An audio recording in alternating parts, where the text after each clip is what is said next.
A millionaire father disguises himself as a homeless man to test his son's character. What he discovers will shatter every belief about family, love, and the true meaning of success.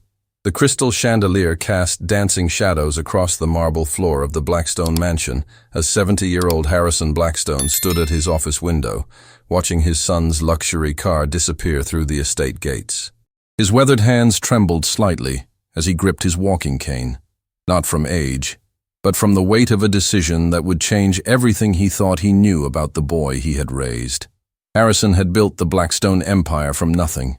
Starting with a single construction company decades ago, he had transformed it into a multi-billion-dollar conglomerate spanning real estate, technology, and manufacturing. Every sacrifice, every sleepless night, every missed family dinner had been justified by one simple belief: he was securing his family's future. But now, standing in his opulent office surrounded by awards and accolades, he felt more alone than ever. The revelation had come just weeks earlier during a board meeting. Margaret Chen, his most trusted executive and longtime friend, had pulled him aside with devastating news. She had discovered that his son, 32-year-old Sebastian, had been making shocking statements about homeless people and the less fortunate during business meetings. The reports were so disturbing that Margaret couldn't bring herself to repeat them verbatim. "Harrison," she had whispered, her voice breaking, "you need to hear this for yourself. The things he says, the way he talks about people who are struggling. It's not the boy you raised." That conversation had haunted Harrison ever since. How had his son, raised with every privilege and opportunity, developed such a callous heart? Where had he gone wrong as a father? The questions consumed him, eating away at his peace of mind and making him question everything he had worked for. Sebastian had always been the golden child, the heir apparent who would one day take over the Blackstone legacy. Graduating summa cum laude from prestigious Riverside University, earning his MBA from the exclusive Whitmore Business School, and climbing the corporate ladder with impressive speed. On paper, Sebastian was everything a father could hope for in a successor. But paper couldn't capture the human heart, and Harrison was beginning to suspect that somewhere along the way, his son had lost his. The idea for the test had come to him during a sleepless night, staring at old family photos. There, smiling back at him, was a 5-year-old Sebastian feeding ducks at the park, his eyes bright with compassion, as he insisted on giving away his lunch to a stray dog. When had that innocent, caring child disappeared? When had empathy been replaced by entitlement? Harrison's plan was simple yet profound. He would disguise himself as a homeless man and approach Sebastian, testing his character when he thought no one was watching. It was a desperate measure, but Harrison needed to know the truth. If the reports were accurate, if his son truly harbored such disdain for those less fortunate, then everything Harrison had worked for was meaningless. The transformation would require careful planning. Harrison contacted Elena Rodriguez, a theatrical makeup artist from the downtown Starlight Theater, explaining only that he needed to look completely different for a social experiment. Elena, intrigued by the mysterious request from the city's most prominent businessman, agreed to help without asking too many questions. As Harrison prepared for what might be the most important performance of his life, memories flooded back of his own humble beginnings. He remembered his father, James Blackstone, a factory worker who had worked double shifts to put food on the table. He remembered his mother, Sarah, mending clothes by candlelight because they couldn't afford proper lighting. They had been poor, but they had been rich in love, compassion, and dignity. "Money doesn't make the man," his father had always said. "Character does." Those words echoed in Harrison's mind as he planned his disguise. He would wear tattered clothing, use makeup to create the appearance of someone who had lived rough, and adopt the posture and mannerisms of someone society had forgotten. But beneath the costume, he would still be a father desperately hoping to find goodness in his son's heart. The irony wasn't lost on him. Here he was, one of the wealthiest men in the city, about to pretend to be homeless to test whether his son had retained any humanity. It was a testament to how far their relationship had drifted that such drastic measures felt necessary. Harrison's assistant, Patricia Wells, had worked for the family for over 20 years. When he confided his plan to her, she was initially shocked, then deeply moved by his determination to understand his son's true character. "Mr. Blackstone," she had said softly, "whatever you discover, remember that people can change. Sometimes they just need the right motivation. Her words offered a glimmer of hope, but Harrison couldn't shake the feeling that he was about to uncover something that would break his heart. Still, he had to know. As a father, as a human being, he owed it to himself and to the memory of his own parents to find out what kind of man his son had become. The test would take place at Sebastian's favorite restaurant, the upscale Meridian Grill, where he frequently entertained clients and colleagues. Harrison had learned that Sebastian would be dining there with a group of young executives from the company. It was the perfect setting, public enough to feel safe, but intimate enough to reveal true character. As Harrison finalized his preparations, one thought dominated his mind. What if the reports were true? What if the son he loved, the boy he had raised, really had become someone capable of cruelty toward the most vulnerable members of society? The possibility was almost too painful to contemplate, but he had to face it. Tomorrow, Harrison Blackstone would cease to exist, and in his place would stand a forgotten soul, invisible to the world, seeking answers that might destroy everything he had ever believed about family, love, and the true cost of success. The basement of the old Starlight Theater felt like stepping into another world as Harrison descended the creaking wooden stairs. Elena Rodriguez waited for him in her makeshift studio, surrounded by mirrors lined with bright bulbs, makeup palettes that looked like artists' canvases, and racks of costumes that had brought countless characters to life. The irony struck him deeply. He was about to become the most important character he had ever portrayed, yet it was the role he dreaded most. Elena studied Harrison's face with the intensity of a sculptor examining marble. She had transformed actors into monsters, kings into beggars, and young lovers into elderly sages. But something about this particular request unsettled her. The pain in Harrison's eyes suggested this wasn't mere curiosity or entertainment. This was a man seeking truth that might destroy him. "Are you certain about this, Mr. Blackstone?" Elena asked, as she laid out her tools. "Sometimes the answers we seek aren't the ones we're prepared to handle." Harrison nodded slowly, his resolve unwavering despite the tremor in his voice. "I've spent my entire life building something I thought would matter. If my son has become someone I don't recognize, I need to know before it's too late to change anything." The transformation began with Harrison's hair. Elena worked methodically, using temporary dyes to gray his distinguished silver locks and create the appearance of someone who hadn't seen proper grooming in months. She added streaks of dirt and oil, making his hair appear matted and unkempt. Each stroke of her brush felt like another step away from the man he had been for 7 decades. Next came his skin. Elena used a combination of makeup and prosthetics to create the weathered appearance of someone who had lived rough. She added lines around his eyes, darkened areas to suggest malnutrition, and created small scars and blemishes that told a story of hardship. Looking in the mirror, Harrison barely recognized himself, and that was exactly the point. "The key," Elena explained as she worked, "is not just changing how you look, but embodying how this person would move, speak, and carry themselves. Someone who has lost everything moves differently than someone who has everything." Harrison practiced walking with a more hunched posture, letting his shoulders sag under the weight of imaginary burdens. He studied how to make his voice rougher, more hesitant, the voice of someone who rarely felt heard or valued. Each adjustment felt like shedding another layer of his identity, revealing something raw and vulnerable underneath. The clothing Elena had acquired from local charity shops completed the transformation. Worn pants with frayed edges, a faded shirt that had seen better decades, and a jacket with patches that spoke of makeshift repairs. She had even found shoes that looked like they had walked countless miles on unforgiving streets. Harrison put on each item like armor for battle, knowing that tomorrow he would walk into the most important confrontation of his life. As the transformation neared completion, Harrison's mind wandered to his late wife, Catherine. She had possessed an intuitive understanding of people that had always amazed him. Catherine could see through facades and pretenses to the heart of who someone really was. If she were alive, would she have seen the warning signs in Sebastian that Harrison had missed? Would she have known how to guide their son away from the path he seemed to be taking? Catherine had died when Sebastian was 15, just as the boy was entering his most formative years. Harrison had thrown himself into work after her passing, telling himself he was securing Sebastian's future. But perhaps he had simply been running from grief. Had his absence during those crucial years allowed something cold and calculating to grow in his son's heart? Elena stepped back to admire her work, but her expression remained troubled. "Mr. Blackstone, I've worked with many actors preparing for difficult roles, but I've never seen someone transform themselves to test their own family.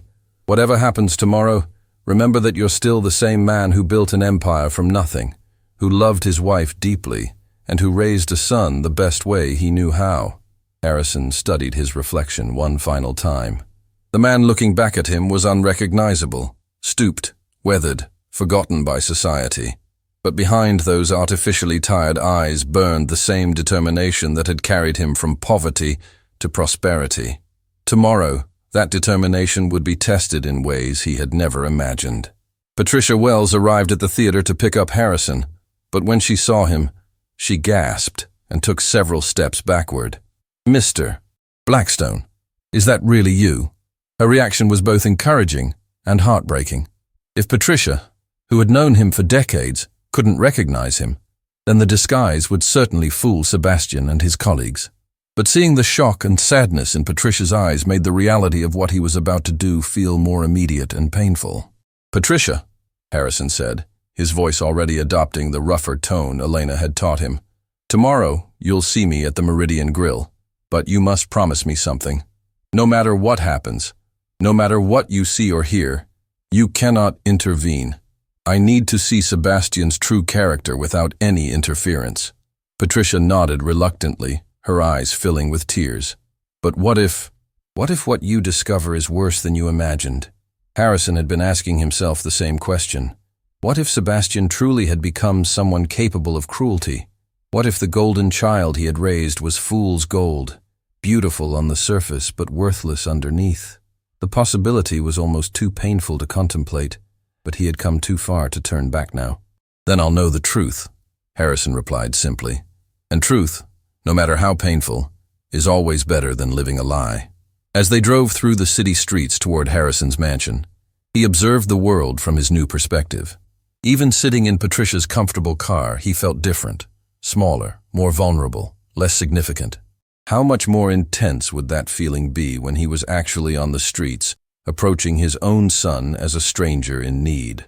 Back at the mansion, Harrison spent his final evening as himself, reviewing everything he knew about Sebastian's recent behavior. The reports from Margaret Chen painted a disturbing picture of a young man who had lost touch with empathy and compassion. But reports could be exaggerated or taken out of context. Tomorrow, Harrison would see for himself what kind of man his son had truly become. He thought about the homeless individuals he had encountered over the years. Most people walked past them as if they were invisible, their suffering ignored by a society that preferred not to acknowledge its failures. Tomorrow, Harrison would join their ranks, if only temporarily, and experience firsthand what it meant to be forgotten and dismissed. The irony was profound. Here he was, one of the most powerful men in the city, about to make himself powerless to test whether his heir possessed the most basic human quality: compassion. If Sebastian failed this test, it wouldn't just break Harrison's heart.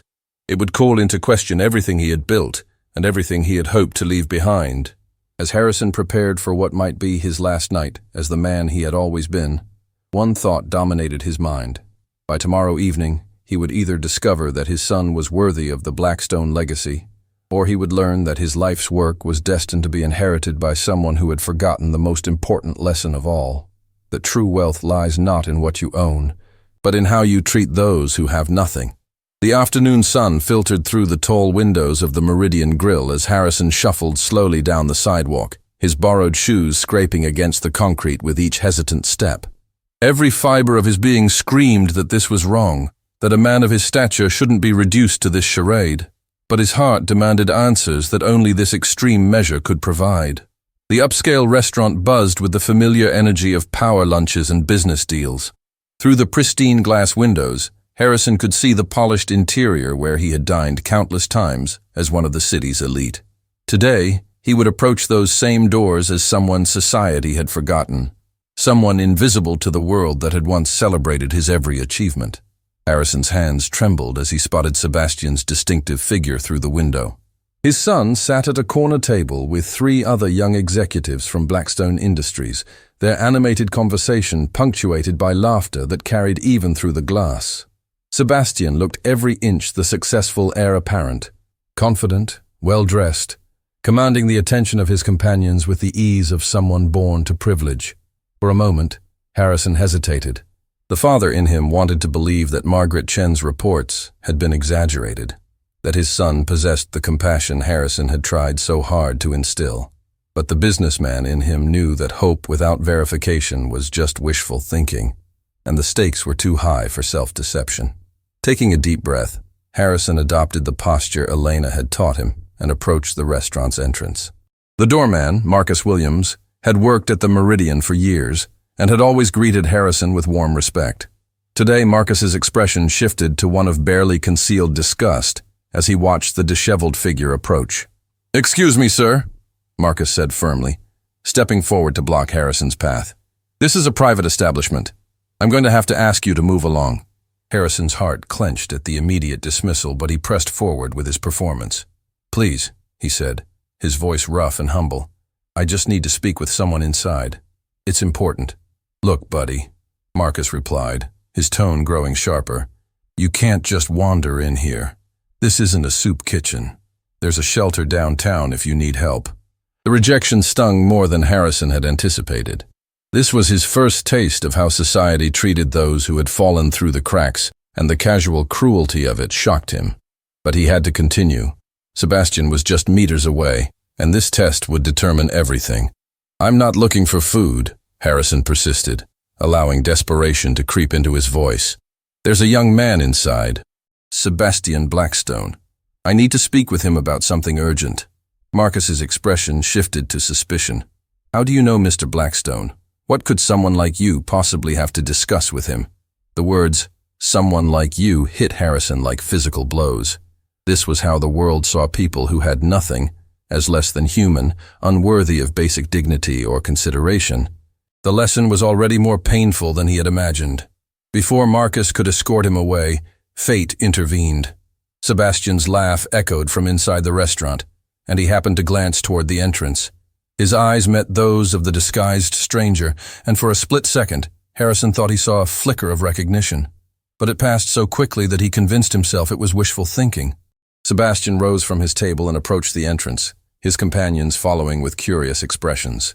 Through the glass, Harrison could see his son's face clearly for the first time in this new context.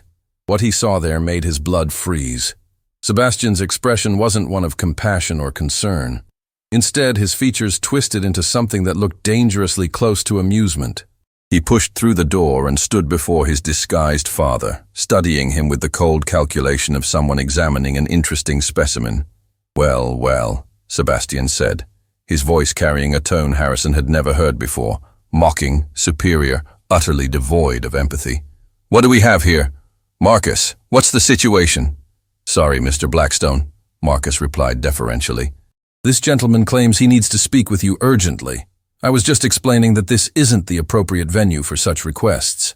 Sebastian's companions had gathered behind him now, and Harrison could see their faces through the doorway. There was David Chen, Margaret's nephew and a promising young executive. Next to him stood Michael Torres, a recent MBA graduate whom Harrison had personally hired. The third was Alexander Reed, the son of a longtime family friend. What Harrison witnessed next would haunt him for the rest of his life. Sebastian began to laugh, not the warm, genuine laughter Harrison remembered from his son's childhood, but something cold and calculating. "Did you hear that, gentlemen? This vagrant has urgent business with me. I wonder what sort of pressing matters occupy the minds of society's forgotten souls." The other young men joined in the laughter, but Harrison noticed that David Chen looked uncomfortable, his smile forced and uncertain. Michael Torres seemed to be following Sebastian's lead rather than expressing genuine amusement. Only Alexander Reed appeared to share Sebastian's cruel enjoyment of the situation. "Tell me, my good man," Sebastian continued, his voice dripping with false courtesy, "what urgent matter could possibly require my immediate attention? Are you perhaps here to offer investment advice? Maybe you'd like to share some business insights from your vast experience in urban camping." The cruelty of the words was devastating, But what destroyed Harrison completely was the pleasure Sebastian seemed to derive from his own cleverness. This wasn't just indifference or ignorance. This was active enjoyment of another person's suffering. Harrison forced himself to continue the charade, knowing he needed to see how deep this cruelty ran. "Sir, I just need help. My daughter is sick, and I thought maybe someone successful like you might understand what it's like to love family." The mention of family seemed to trigger something even darker in Sebastian. "Family?" he repeated, his voice rising slightly. "You want to lecture me about family? Look at yourself. If you truly loved your daughter, wouldn't you have made better choices? Wouldn't you have worked harder, been smarter, done whatever it took to avoid ending up like this?" Each word was a dagger to Harrison's heart. The son he had raised, the boy he had loved unconditionally, was systematically destroying a vulnerable human being for entertainment. The reports hadn't been exaggerated. If anything, they had understated the depth of Sebastian's callousness. "The problem with people like you," Sebastian continued, warming to his theme, "is that you expect others to solve problems you created for yourselves. Successful people don't have time to clean up every sob story that walks through the door." Alexander Reed stepped forward, clearly enjoying the performance. "Sebastian's right. Personal responsibility is everything. If you're homeless, you made choices that led to that outcome." David Chen shifted uncomfortably and whispered something to Michael Torres, but neither had the courage to challenge Sebastian's behavior. They were witnesses to cruelty, but their silence made them complicit. Harrison felt something breaking inside him, not just his heart, but his entire understanding of who his son had become. The boy who had once cried over injured animals was now inflicting emotional wounds on someone he believed was defenseless. The child who had shared his toys with less fortunate playmates was now refusing basic human dignity to someone in need. "Please," Harrison whispered, his voice genuinely breaking now. "I'm not asking for money. Just a moment of kindness. Just acknowledgement that I'm a human being." Sebastian's response was the final blow. "Kindness is earned through contribution to society. You've clearly contributed nothing, so you've earned nothing. Marcus, please escort this gentleman away from our establishment. His presence is disturbing our meal." As Marcus stepped forward to remove him, Harrison caught his son's eyes one last time. For just an instant he considered revealing himself, dropping the disguise and confronting Sebastian with the truth. But he realized that would accomplish nothing. The damage was done. He had seen his son's true character, and it was uglier than his worst fears. Walking away from the Meridian Grill, Harrison felt as though he was leaving behind more than just a restaurant. He was leaving behind every hope he had harbored about his son's character, every dream he had cherished about the Blackstone legacy, and every belief he had held about the power of love to shape a human soul. The test was over, and the results were devastating. Sebastian Blackstone, heir to a billion-dollar empire, had failed the most basic test of humanity, and Harrison Blackstone, successful businessman and loving father, had discovered that his greatest achievement in life had become his greatest failure. The walk back to Patricia's car felt like a funeral march as Harrison moved away from the Meridian Grill, each step taking him further from the son he thought he knew and closer to a devastating truth he could no longer deny. His disguise, which had felt like armor just hours earlier, now felt like a burial shroud for every hope he had ever held about Sebastian's character. Patricia waited in the parking garage beneath the Blackstone Tower, her hands gripping the steering wheel so tightly her knuckles had turned white. When she saw Harrison approaching, the expression on his face told her everything she needed to know. The test had not gone as any father would hope. "Mr. Blackstone," she whispered as he slumped into the passenger seat. "What happened?" For several minutes, Harrison couldn't speak. The words Sebastian had used, the tone of cruel amusement, the complete absence of basic human decency, it all replayed in his mind like a nightmare he couldn't wake up from. When he finally found his voice, it was barely audible. "Patricia, I need you to schedule an emergency meeting with the board of directors for tomorrow morning. There are going to be some significant changes to the company structure." "Sir, are you certain you want to make major decisions right now? You're clearly upset, and perhaps—" "I've never been more certain of anything in my life," Harrison interrupted, his voice gaining strength despite the pain. What I witnessed today wasn't just disappointment or a momentary lapse in judgment. It was the systematic degradation of another human being for entertainment. That person cannot inherit what 3 generations of Blackstones have built. As they drove through the city streets, Harrison began to process the full implications of what had occurred. This wasn't just about Sebastian's behavior toward homeless individuals. It revealed something fundamental about his character that would affect every decision he made as a leader, every interaction he had with employees, every choice that would shape the company's future. Back at the mansion, Harrison sat in his study surrounded by portraits of his ancestors, each face a reminder of the values and principles that had built the Blackstone legacy. His great-grandfather, Thomas Blackstone, had started with nothing but determination and integrity. His grandfather, William, had expanded the business while never forgetting his humble origins. His father, James, had instilled in Harrison the belief that success meant nothing without compassion. Now, looking at these portraits, Harrison felt like he had failed them all. Somewhere in his pursuit of financial success and business growth, he had lost sight of the most important inheritance he should have passed to his son, his humanity. The phone rang, interrupting his dark thoughts.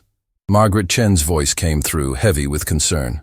"Harrison, I heard there was some kind of incident at the Meridian today. David called me, very shaken up. He said Sebastian behaved in a way that troubled him deeply." Harrison's heart sank further. If David, Sebastian's colleague and Margaret's nephew, had been disturbed enough to report the incident, then the behavior had been even worse than Harrison had initially processed. "Tell me exactly what David said," Harrison requested, though he dreaded hearing confirmation of what he had witnessed. David said Sebastian seemed to take pleasure in humiliating a homeless man who approached the restaurant. He described it as the most callous display he'd ever witnessed from someone in a position of leadership. "Harrison, David is considering leaving the company because he doesn't want to work under someone capable of such cruelty." The news hit Harrison like a physical blow. David Chen was one of their most promising young executives, someone with both talent and integrity. If Sebastian's behavior was driving away people of David's caliber, then the rot was even deeper than Harrison had feared. "There's more," Margaret continued reluctantly. "David mentioned that this wasn't an isolated incident. Apparently, Sebastian has been making increasingly harsh comments about various groups of people, not just the homeless, but anyone he considers beneath his social status." The other executives are starting to talk. Harrison closed his eyes, feeling the weight of 3 generations of family legacy pressing down on him. Everything his family had built, all the respect and goodwill the Blackstone name commanded, was being eroded by his son's growing callousness. "Margaret, I need you to do something for me," Harrison said finally. "I want you to quietly compile a comprehensive report on Sebastian's behavior and attitudes over the past year. Interview employees, review meeting notes, gather whatever evidence you can. Be discreet, but be thorough. Harrison, what are you planning?" "I'm planning to save the company from my son." After hanging up, Harrison walked to his bedroom and began the process of removing Elena's theatrical transformation. As he washed away the makeup and changed back into his own clothes, he felt like he was emerging from a nightmare. But unlike most nightmares, this one didn't end when he woke up. Looking in the mirror at his restored appearance, Harrison made a decision that would have seemed impossible just days earlier. Sebastian could not inherit the Blackstone empire. The son he had raised and loved had become someone unworthy of the legacy that generations had built through hard work, integrity, and compassion. But this realization brought with it a new problem. If not Sebastian, then who? Harrison had no other children, no siblings, no obvious successor who shared both his values and his vision for the company's future. The empire he had spent his life building was in danger of crumbling not from external threats, but from the moral bankruptcy of its intended heir. The irony was devastating. Harrison had succeeded in business beyond his wildest dreams, but he had failed at the most important job of his life, raising a son who could carry forward the family's true values. All the money in the world couldn't buy back the compassion that Sebastian had somehow lost along the way. As Harrison sat in his study late into the night, reviewing legal documents and corporate structures, he realized that tomorrow would bring one of the most difficult decisions of his life. He would have to choose between his love for his son and his responsibility to the thousands of employees who depended on Blackstone Industries for their livelihoods. The test had revealed more than just Sebastian's character. It had revealed the true cost of Harrison's own choices as a father. In his pursuit of financial success, he had created a monster, and now he had to decide whether love or justice would guide his next move. Outside his window, the city lights twinkled like stars, each one representing lives and dreams that would be affected by whatever decision he made. The weight of that responsibility had never felt heavier, and Harrison knew that the hardest part of this journey was yet to come. The emergency board meeting convened at dawn in the glass-walled conference room atop Blackstone Tower, where 18 of the city's most influential business leaders gathered around the polished mahogany table that had witnessed decades of corporate decisions. Harrison entered the room carrying a weight that went far beyond the documents in his briefcase. He carried the burden of a father about to sacrifice his son for the greater good. Margaret Chen sat to his right, her expression grave as she clutched the comprehensive report she had compiled through the night. The evidence was damning. Documented instances of Sebastian's increasingly harsh treatment of subordinates, recorded comments about various social groups, and testimony from multiple employees who had witnessed behavior that contradicted every value the Blackstone family had ever stood for. "Ladies and gentlemen," Harrison began, his voice steady despite the tremor in his hands, "what I'm about to share will fundamentally change the future of this company. Yesterday, I conducted a personal investigation that revealed information I can no longer ignore." The board members leaned forward, sensing the gravity of the moment. These were people who had worked alongside Harrison for decades, who had seen him navigate countless corporate crises with wisdom and determination. But today, something was different. Today, he looked like a man who had lost something irreplaceable. As you know, Sebastian has been groomed to take over leadership of Blackstone Industries. However, recent evidence has come to light that calls his fitness for this role into serious question. Thomas Anderson, the longest-serving board member, and Harrison's longtime friend, shifted uncomfortably. "Harrison, what kind of evidence are we talking about?" "Sebastian has shown remarkable business acumen. His quarterly results have been exceptional." "Business acumen without character is a liability, not an asset," Harrison replied firmly. "Margaret, please share your findings." Margaret stood and distributed copies of her report, each page documenting a pattern of behavior that painted a disturbing picture of Sebastian's leadership style. The room fell silent as board members read testimonies from employees describing humiliation, dismissive treatment, and comments that revealed a fundamental lack of respect for human dignity. "This is troubling," murmured Victoria Sterling, the head of corporate governance. "But Harrison, these are serious allegations. Have you confronted Sebastian directly about these concerns?" Harrison's jaw tightened. "I have conducted my own investigation using methods that revealed Sebastian's true character when he believed no one of importance was watching. What I discovered exceeded my worst fears." He proceeded to describe the previous day's events, carefully omitting the details of his disguise, but making clear that he had witnessed Sebastian's treatment of a vulnerable individual firsthand. The room grew increasingly uncomfortable as Harrison painted a picture of calculated cruelty that none of them had imagined possible from the young man they had watched grow up. "The person I observed yesterday was not someone having a bad day or making a momentary error in judgment," Harrison continued. "This was someone who derived pleasure from the suffering of others, someone who views human worth through the lens of social status and financial success alone." Dr. Rachel Martinez, the board's ethics advisor, spoke up quietly. "Harrison, if what you're describing is accurate, then we're not just talking about leadership concerns. We're talking about fundamental character flaws that could expose the company to significant legal and reputational risks." "Exactly my concern," Harrison nodded. "Blackstone Industries employs over 15,000 people. We have a responsibility to them, to our clients, and to the community that has supported this company for 3 generations. I cannot in good conscience hand over that responsibility to someone who lacks basic human empathy." The weight of Harrison's words settled over the room like a heavy blanket. These board members had expected to discuss quarterly projections and strategic planning, not the moral failure of the company's heir apparent. Financial Director Robert Kim raised his hand tentatively. "Harrison, if Sebastian is removed from succession, who would take over? You're 70 years old, and while your health is excellent, Succession planning is critical for a company of this size. The question Harrison had been dreading hung in the air like a sword. He had spent sleepless hours grappling with this exact dilemma, reviewing organizational charts and evaluating potential candidates, but no obvious solution had emerged. "I've been considering several options," Harrison replied carefully. "Margaret Chen has demonstrated exceptional leadership and integrity throughout her tenure. David Chen, despite his youth, has shown both business acumen and moral character. There are others within the organization who embody the values this company was built on, but none with the Blackstone name," observed Thomas Anderson quietly. "Harrison, this company has been family-owned and operated for 3 generations.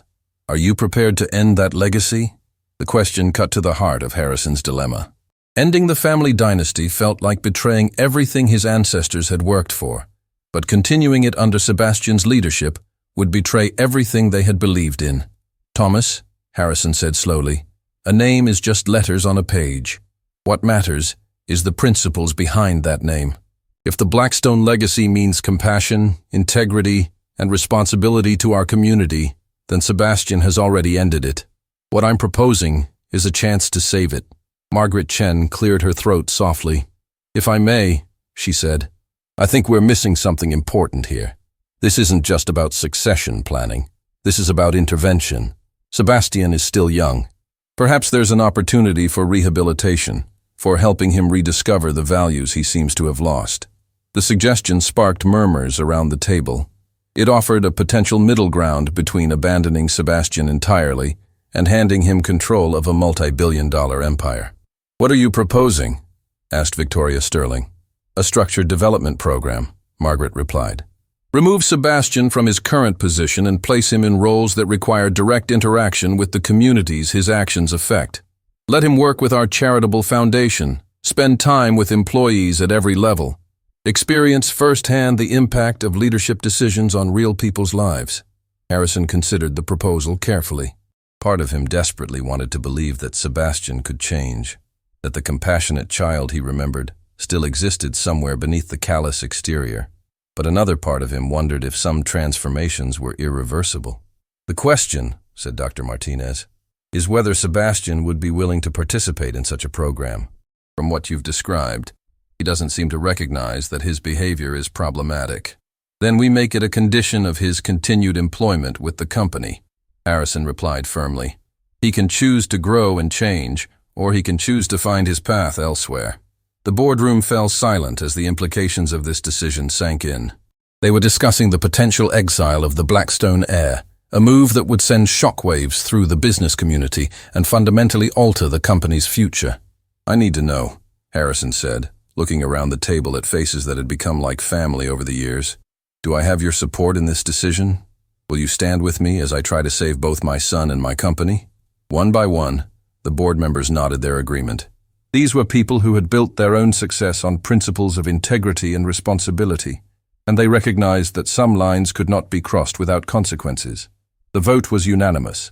Sebastian Blackstone would be removed from succession and given one final opportunity to prove himself worthy of the family name.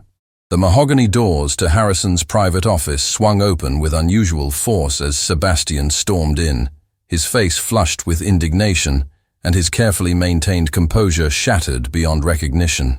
Patricia Wells had tried to stop him, but nothing could have prevented this collision between father and son, between expectation and devastating reality. "What is the meaning of this?" Sebastian demanded, slamming a copy of the board's official resolution onto Harrison's desk. "Thomas Anderson called me this morning with some ridiculous story about my being removed from succession. This has to be some kind of mistake."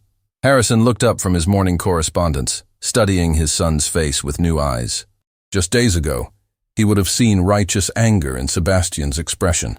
Now, after witnessing the cruelty at the Meridian Grill, he recognized something far more troubling, the entitled rage of someone who had never truly been held accountable for his actions. "Sit down, Sebastian," Harrison said quietly, his voice carrying the weight of disappointment that no amount of money could ever heal. "We need to have a conversation that should have happened years ago." "I don't want to sit down," Sebastian snapped, beginning to pace behind the leather chairs that faced Harrison's desk. "I want answers. I want to know why the board thinks they have the authority to make decisions about my future without consulting me. The board has every authority when it comes to protecting this company's interests, Harrison replied, rising from his chair and walking to the window that offered a panoramic view of the city below. What they don't have is the obligation to explain themselves to someone whose behavior has become a liability. Sebastian's eyes narrowed dangerously. Liability? What are you talking about? My division has posted record profits for 3 consecutive quarters. I've brought in more new clients than any other executive in the company's history. Profit without principle is worthless, Harrison said, turning to face his son directly. Sebastian, I know what happened at the Meridian Grill yesterday. For just a moment, uncertainty flickered across Sebastian's features, but it was quickly replaced by defiance. What about the Meridian? I had lunch with some colleagues. Is that suddenly against company policy? You humiliated a homeless man for your own entertainment, Harrison stated flatly, watching as his son's face cycled through surprise, recognition, and finally, defensive anger. So that's what this is about? Sebastian laughed, but there was no humor in the sound. Some vagrant wandered up to our table looking for a handout, and I handled the situation appropriately. Since when is maintaining proper boundaries considered humiliation? The casual dismissal of human suffering struck Harrison like a physical blow. This wasn't denial or embarrassment. Sebastian genuinely believed his behavior had been appropriate. The disconnect from basic empathy was even worse than Harrison had feared. Appropriate, Harrison repeated, his voice barely above a whisper. You found amusement in another person's desperation. You turned someone's pain into entertainment for your colleagues. I protected my business associates from an uncomfortable situation, Sebastian corrected coldly. That man had no business approaching our table. People like that need to understand boundaries, or they'll never learn to improve their circumstances. Each word revealed the depth of Sebastian's transformation from the compassionate child Harrison remembered into someone unrecognizable. The son who had once cried over injured animals now spoke of human beings as problems to be managed rather than people deserving dignity. People like that? Harrison echoed. Sebastian, do you hear yourself? That man was someone's father, someone's son. He was a human being asking for basic compassion, and you turned him into a source of amusement. He was a failure asking successful people to solve his problems. Sebastian shot back, his voice rising with conviction. If he wanted respect, he should have made better choices. Success isn't accidental, father. Neither is failure. Harrison felt something fundamental shift inside him as he listened to his son's words. This wasn't youthful arrogance or temporary callousness. This was a worldview that had crystallized into something Harrison found morally reprehensible. Tell me, Sebastian, Harrison said slowly, what do you think would happen to you if everything you had was suddenly taken away? If the family money disappeared? If the business connections vanished? If you found yourself alone with nothing but your character to sustain you? That's a ridiculous hypothetical, Sebastian dismissed. I've worked hard to build my position. I've earned everything I have. Have you? Harrison challenged. You were born into wealth, educated at elite institutions paid for by family money, and handed a position in a company built by 3 generations of Blackstones. What exactly have you earned on your own merit? Sebastian's face flushed darker. I've proven myself in every role I've been given. My results speak for themselves. Your results in business, perhaps, Harrison conceded. But what about your results as a human being?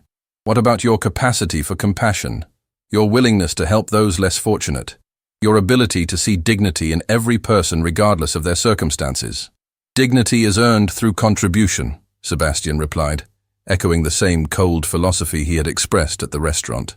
Some people contribute to society, others just take from it. I have no obligation to pretend otherwise. Harrison walked to his desk and picked up a photograph that had sat there for decades. A picture of 5-year-old Sebastian feeding ducks at the park, his face bright with joy as he shared his bread with the hungry birds. The contrast between that innocent child and the man standing before him now was heartbreaking. Do you remember this day? Harrison asked, holding up the photograph. You insisted on giving away your entire lunch to feed the ducks because you said they looked hungry. When I told you we could buy more bread, you said it wasn't the same because these ducks needed help right now. Sebastian glanced at the photo with visible impatience. I was 5 years old. Children have simplistic views of the world. Or perhaps children have clearer views, Harrison suggested. Perhaps they see what adults lose sight of, that kindness doesn't require justification, that compassion shouldn't be conditional, that every living being deserves basic dignity. That's naive sentiment, Sebastian dismissed. The real world requires practical thinking. Resources are limited, and they should go to people who can use them productively. Harrison set the photograph down carefully, feeling as though he was placing it on a grave. Sebastian, the board has made a decision about your future with this company. You're being removed from all leadership positions, effective immediately. They can't do that, Sebastian protested, genuine panic creeping into his voice for the first time. I have contracts, agreements. This company needs me. What this company needs, Harrison replied firmly, is leadership that reflects its values. You'll be offered one opportunity to demonstrate that you can change, that you can rediscover the compassion you've somehow lost. What kind of opportunity? You'll be assigned to work directly with our charitable foundation, specifically with programs that serve homeless individuals and families in crisis. You'll spend 6 months learning about their lives, their challenges, their humanity. If you can complete that program and demonstrate genuine growth in your character, we'll discuss your future with the company. Sebastian stared at his father in disbelief. You want me to work with homeless people? That's beneath my qualifications and experience.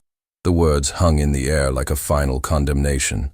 Harrison realized that Sebastian still didn't understand the fundamental issue, that he viewed an entire category of human beings as beneath him, unworthy of his time or consideration. Nothing is beneath you, Sebastian, Harrison said sadly. But apparently, basic human decency is beyond you. This is your choice. Accept the program and try to become the man your mother and I hoped you would be. Or leave this company and build your own path without the Blackstone name behind you. For the first time since entering the office, Sebastian seemed to grasp the seriousness of his situation. The color drained from his face as he realized his father wasn't bluffing, that his entire future had been placed in jeopardy by what he still considered appropriate behavior. This is insane, he whispered. You're destroying everything we've built together, over some vagrant who probably spent any money you gave him on substances anyway. Even in this moment of potential redemption, Sebastian couldn't help revealing the depth of his prejudice. Harrison felt his last hope for an easy resolution crumble into dust. The choice is yours, Sebastian, Harrison said with finality. Spend 6 months learning to see the humanity in everyone, or spend the rest of your life explaining to potential employers why the Blackstone family disowned their own heir. 6 months had passed since Sebastian's ultimatum, and the transformation that followed would become the stuff of legend in business circles across the nation. What began as a reluctant compliance with his father's demands had evolved into something neither Harrison nor Sebastian could have anticipated. The Harmony Community Center buzzed with activity as Sebastian knelt on the floor, helping 8-year-old Maria Rodriguez tie her shoes before the afternoon tutoring session. His expensive suits had been replaced by simple clothing that wouldn't intimidate the families he now served daily. More importantly, the arrogant sneer that had once defined his expression had been replaced by something Harrison thought he might never see again: genuine warmth. Mr. Sebastian, Maria said with a gap-toothed smile, my mama says you're going to help her find a job today. That's right, Maria, Sebastian replied, his voice carrying a gentleness that would have been unthinkable months earlier. Your mama is one of the smartest people I know. We just need to find the right company that's smart enough to hire her. Harrison watched this interaction from the doorway, still struggling to reconcile this version of his son with the man who had once dismissed human suffering as entertainment. The journey to this moment had been neither quick nor easy, filled with resistance, breakthrough moments, and gradual transformation that had surprised everyone involved. The early weeks of Sebastian's community service had been exactly what Harrison had feared: performative compliance without genuine engagement. Sebastian had completed his assigned tasks with mechanical precision while maintaining his belief that he was being punished for appropriate behavior. But Margaret Chen, who had volunteered to oversee his progress, had been patient and strategic in her approach. Watch and listen, she had told Sebastian repeatedly. Don't try to fix anything or judge anyone. Just be present and pay attention to what you see. The breakthrough had come during Sebastian's 3rd week at the center, when he encountered James Mitchell, a 60-year-old veteran who had lost his home after medical bills from cancer treatment consumed his savings. James had worked as an engineer for 30 years before his diagnosis, and his articulate discussion of complex technical concepts had shattered Sebastian's assumptions about homelessness being solely the result of poor choices or character flaws. "I never thought it could happen to me," James had told Sebastian during one of their conversations. "I had a good job, savings, insurance.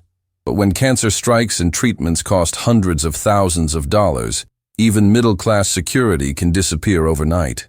That conversation had planted the first seed of understanding in Sebastian's mind, the recognition that circumstances beyond individual control could transform anyone's life dramatically. But understanding was only the beginning of his transformation. The real change had begun when Sebastian started tutoring children at the center. Watching kids like Maria struggle with homework while their parents worked multiple minimum-wage jobs to keep their families housed had forced him to confront the reality of systemic inequality. These weren't lazy people looking for handouts. They were families fighting desperately to survive in an economic system that seemed designed to keep them struggling. Dr. Sarah Williams, the center's director and a former Harvard sociology professor, had become Sebastian's informal mentor during his time there. Her ability to combine academic insight with practical compassion had helped Sebastian understand the complex factors that contributed to poverty and homelessness. "Privilege," she had explained to him, "isn't just about having money. It's about having safety nets, family wealth to fall back on, connections to help you find opportunities, education that opens doors, and the confidence that comes from never having to worry about basic survival." As Sebastian's understanding deepened, so did his commitment to the work. He began arriving early and staying late, developing programs that leveraged his business skills to help families navigate bureaucratic systems and find stable employment. His natural leadership abilities, once used to intimidate and exclude, were now being channeled toward lifting others up.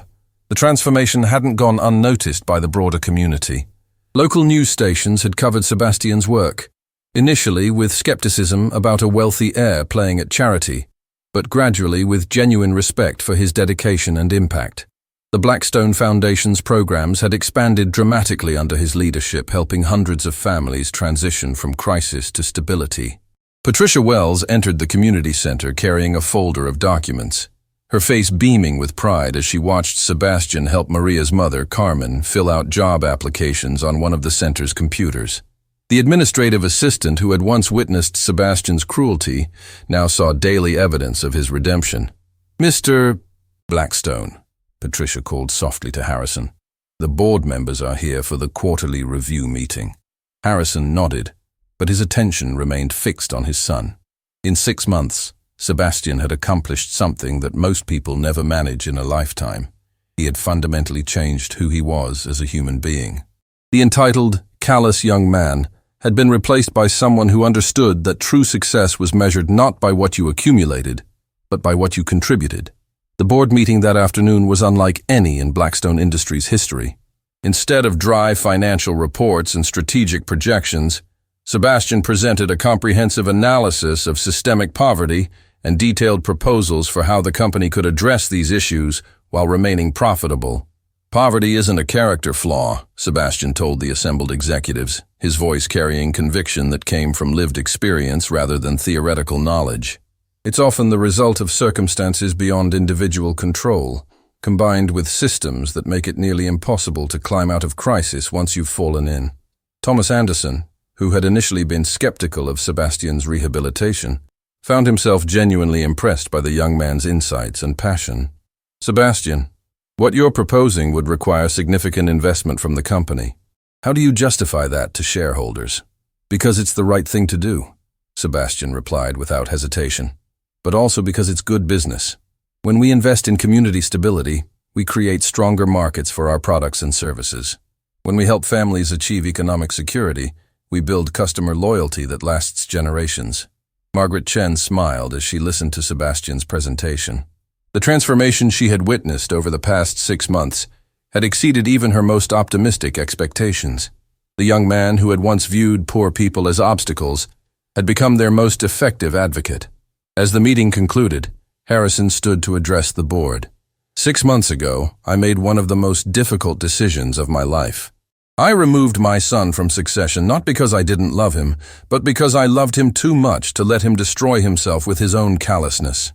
He paused, looking around the table at faces that had become family over decades of shared challenges and successes.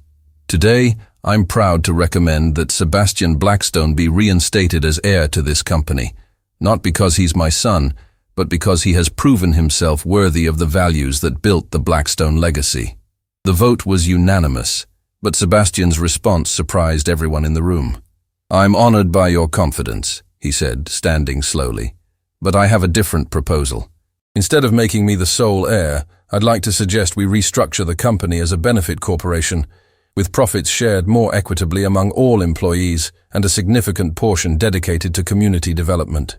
Harrison felt tears welling in his eyes as he listened to his son's words. This was more than redemption. This was evolution. Sebastian had not only recovered his compassion, but had developed a vision that surpassed anything Harrison had ever imagined. Years later, business schools would study the Blackstone transformation as a case study in corporate responsibility and family leadership. But for Harrison, watching his son read bedtime stories to children at the community center that had become a second home, the real victory was much simpler. He had gotten his son back, not the entitled heir he had raised, but the compassionate man that son had chosen to become. The test that had nearly destroyed their relationship had ultimately saved them both, proving that sometimes the greatest failures lead to the most meaningful successes. The billionaire who had once dressed as a homeless man to test his son had learned the most important lesson of all. True wealth isn't measured in dollars, but in the depth of our compassion for others. And in that measure, both father and son had finally become truly rich.